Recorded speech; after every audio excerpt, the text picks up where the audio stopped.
A semana nos reserva aí algumas novidades, vamos esperar por elas. O presidente eleito vai anunciar ainda novos ministros na sua composição de governo. Não se sabe ainda quantos ministérios, afinal, sobreviverão ou serão criados no lugar de outros. Parece que a meta de ficar abaixo de 20 ministérios não se concretizará. Foi uma promessa aí que ele veio mantendo durante muito tempo na campanha, até mesmo depois de eleito, mas parece que vai ficar acima de 20 pastas na esplanada dos ministérios.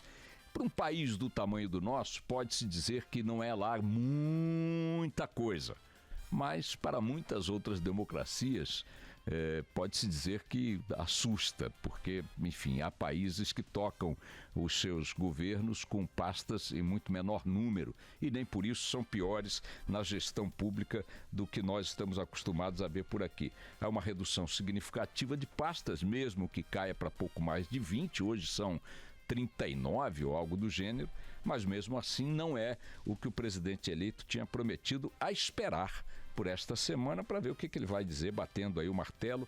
Está a menos de um mês de assumir o governo, o Jair Bolsonaro. Na terça-feira, amanhã, teremos outro assunto que certamente ocupará o noticiário. A segunda turma do Supremo Tribunal Federal vai julgar mais um recurso, um habeas corpus pedido pela defesa de Lula em favor de sua libertação. Eles desta vez baseiam a sua linha de argumentação junto ao Supremo, enumerando a perseguição, o que alegam ter sido uma perseguição, um viés político na condenação de que Lula foi vítima, feita pelo juiz, à época o juiz da Lava Jato, o Sérgio Moro.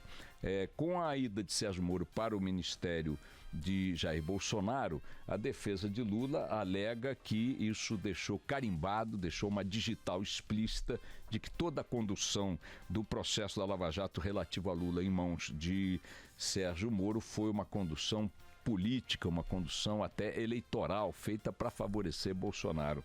O Josias de Souza chama atenção para uma contradição nesse argumento, lembrando que a condenação de Lula foi determinada pelo Moro quando a candidatura de Jair Bolsonaro não valia um vintém furado, lá no início, meados de 2017, e depois foi confirmada e até ampliada pelo TRF4 de Porto Alegre. A segunda turma do Supremo hoje tem uma composição distinta da que tinha ano passado. A ministra Carmen Lúcia entrou no lugar do ministro Dias Toffoli, e ela hoje é composta pelo ministro Fachin, pela ministra Carmen Lúcia, pelo ministro Celso de Mello, pelo ministro Gilmar Mendes e o ministro Lewandowski. Com a saída de Toffoli, o pêndulo dessa turma tornou-se um pouco menos favorável à libertação sistemática de presos pela Lava Jato. Vocês podem lembrar certamente de que foi escandalosa a regularidade com que a segunda turma, especialmente o Gilmar Mendes, devolveu a liberdade a figuras atingidas por operações da Lava Jato, desde o campo político até o campo empresarial, máfia do ônibus no Rio de Janeiro e por aí vai. Agora, com a Carmen Lúcia no lugar do Toffoli, esse horizonte libertário da segunda turma muda um pouco para uma tendência de preservação das decisões da Lava Jato. De qualquer maneira, temos que esperar para ver qual vai ser a decisão amanhã. Não está fora do radar, e a defesa de Lula conta com isso, que Lula seja beneficiado por um habeas corpus. Seria, sem sombra de dúvida, a principal manchete dos próximos dias se Lula reconquistar a liberdade. Mantido na cadeia, como aqui com meus botões acho que é o que vai acontecer, mas são meus botões, eles não valem muita coisa, o impacto da notícia será menor porque é a preservação do status quo. Cada vez a situação de Lula como condenado cumprindo pena tende a repercutir menos no noticiário, na opinião pública, isso é inevitável. E para não parecer que a gente está ficando só na pauta local, no nosso umbigo, ainda teremos as repercussões ao longo da semana desse grande evento científico anunciado, enfim, divulgado semana passada com grande repercussão, com o médico chinês He Jiankui, né, anunciou que em congresso científico e antes até pelas redes sociais que tinha feito alteração do código genético de duas irmãs gêmeas na China para torná-las imunes à contaminação da AIDS, né? Elas que são filhas de um pai soropositivo.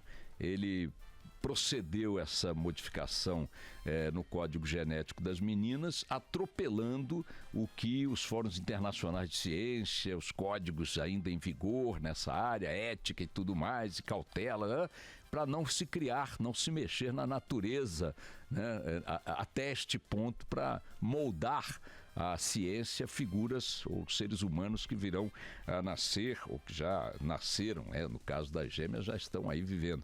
E houve uma reação da comunidade científica muito grande, dizendo que isso aí é brincar de Deus, é avançar sinais perigosos, ainda não há garantias de que esse tipo de intervenção na composição da própria natureza do ser humano é aceitável no momento, que ele teria o que a ciência já tem formas de conter no caso específico da transmissão da AIDS de pais e mãe para filhos. Já há outros mecanismos que permitam evitar esse tipo de consequência, etc. e tal. E eu li no fim de semana a coluna do Hélio Schwartzman, também na Folha, em que ele trata do assunto de uma maneira que me pareceu bastante correta e desafiadora aí para uma discussão. O que ele diz?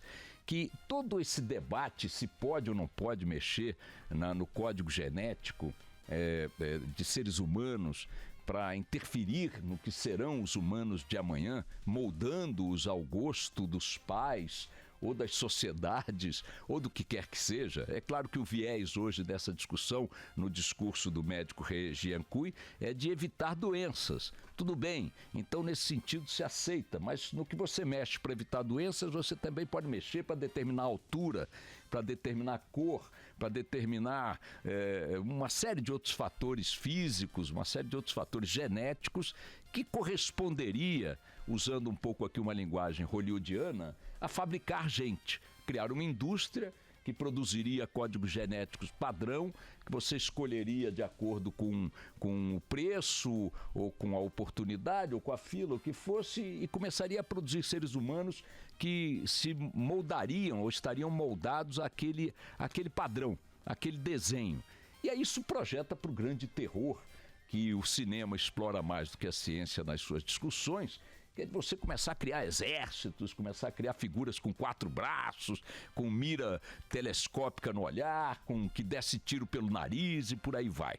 É claro que estamos longe deste tipo de situação, mas o iniciozinho da ficção já não é ficção. Mexeu-se no código genético de seres humanos, abrindo essa porta gigantesca para esse debate, para esse temor e também para esses desafios maravilhosos de termos uma humanidade livre de doenças e de um monte de outras coisas, graças a essas intervenções, a esses estudos.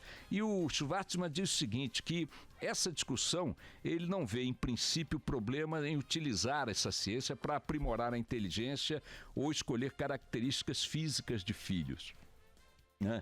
Você diz, eu quero ter um PhD em matemática, aí vai lá, mexe numa meleca daquela, o cara vira um monstro da matemática. Agora eu quero ter um PhD em futebol. Aí você cria 18 Pelés e por aí vai. O que ele diz? Que ele não vê, em princípio, problema em utilizar a ciência para aprimorar a inteligência ou escolher características físicas de filhos. E faz a seguinte memória que eu achei muito legal para colocar aqui numa segunda-feira de manhã, sem outros grandes assuntos em discussão. Vejam só, ele diz assim, pelo menos desde Mary Shelley, que é autora do Frankenstein, cultiva-se o mito romântico de que o homem não tem o direito de desafiar, entre aspas, a natureza ou também, entre aspas, brincar de Deus. Como se houvesse, olhem isso, como se houvesse uma moralidade intrínseca inscrita naquilo que é natural. Ou seja, o que é natural não tem moralidade intrínseca. Tá lá, é natural, não quer dizer que é direita, esquerda, que é religioso, que é ateu, não quer dizer nada, tá lá. Não tem uma moralidade naquilo, aquilo é da natureza. Portanto, por que mexer naquilo é ferir algum valor, né? E aí ele diz o seguinte, isso é pensamento religioso. Pensar dessa maneira não é pensar cientificamente, é pensar religiosamente. Se você quiser pensar religiosamente, pode pensar e achar que brincar de Deus é proibido, que mexer na natureza humana é proibido, desafiar as regras da natureza é proibido e tal, bababá. Mas por que é proibido? Por quem é proibido? Quem proibiu? Quem disse? É a natureza. Né? Por que você não pode mexer? E conclui ele: uma forma de descrever o processo civilizatório é justamente o sucesso cada vez maior que obtivemos, como espécie, né, em dominar a natureza, aliviando-nos de suas tiranias. Foi assim com a agricultura, com o vestuário, com as técnicas de construção e com a medicina. Não há motivo, diz Hélio Schwartzman, para nos intimidarmos diante dos genes. Olha que boa discussão que a gente tem para as próximas décadas, talvez.